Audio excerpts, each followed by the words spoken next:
Hello, my friends. What a special time this is. Things are accelerating.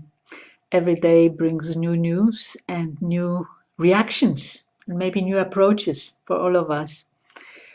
And I feel and see how we are being called to be leaders during these times of coronavirus.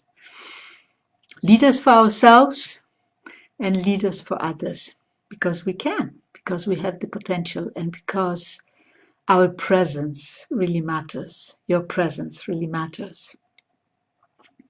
So how do we do that? How do we react? How do we act?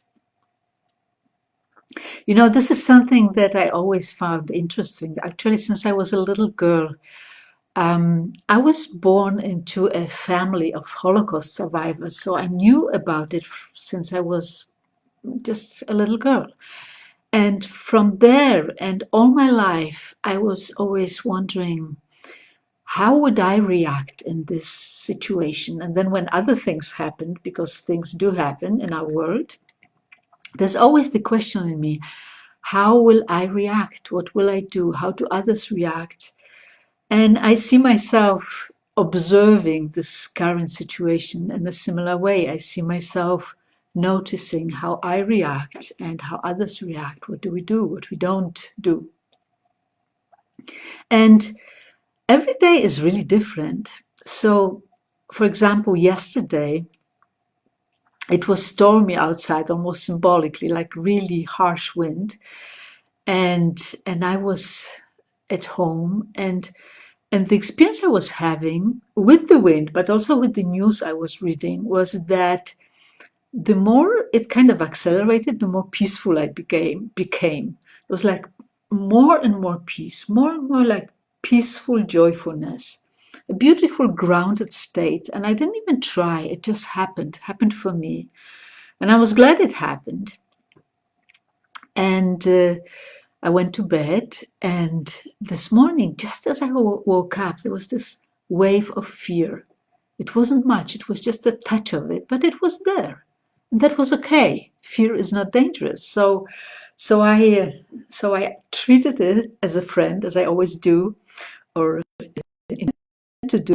And I try something that's called the C approach, which is a very powerful tool that I usually only give for coaching clients and my groups. And this week I'm going to give it for free to everyone because it's so simple and so powerful and such a good way to meet fear and whatever else is coming our way.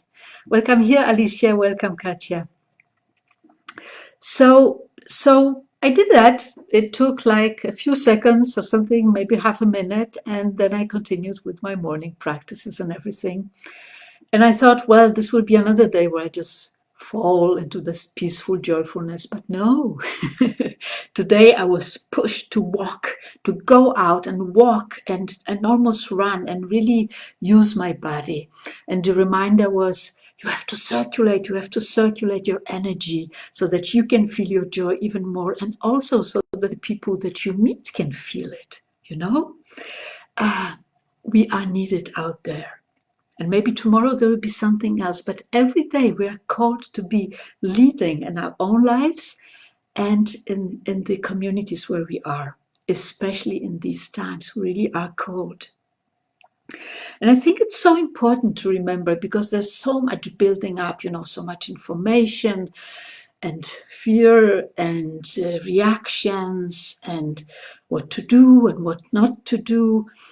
And it becomes this experience of, really a global disaster. And while, it is important to do whatever each of us knows or feels is important to do, this is not the end of the world. It is a wave moving through the world. And like every wave, it calls for something to come through. It calls for us to see something. It calls for our leadership. But it is not the end of the world. That is a good thing to remember, I think. And of course, yes, again, whatever is right for you to do in physical terms, for yourself, in terms of who you're interacting with, by all means do it. And for some people, that has meant, for example, going out and buying a lot of food so that they had for a couple of weeks or 4 weeks or 6 weeks. But again, the thing to remember for us is that food may sustain us for a few weeks. Our souls sustain us forever. That is one of the things to remember right now, as there is so much pressure, so much tension, so much focus on the physical survivor, to remember we are sustained by our souls. And yes, fear needs to be addressed. Absolutely. This is our job. This is our job as joy keepers. And it is also our job to maintain that connection with the ultimate sustaining force, our soul, our joy, our love, our heart. It is important for ourselves. It is important for the people that are around us. It is important for the world. We are really called now to lead as joy keepers. So that's pretty much what I wanted to say today. Keep that connection strong and dare to support yourself and others with that. Dare to remember what sustains us. Dare to remember what our purpose is while we're moving through this wave. Welcome here, Dieter, Ewald, Hanne, Evandrea. Much love to you all, much joy to you all, and we will be in touch.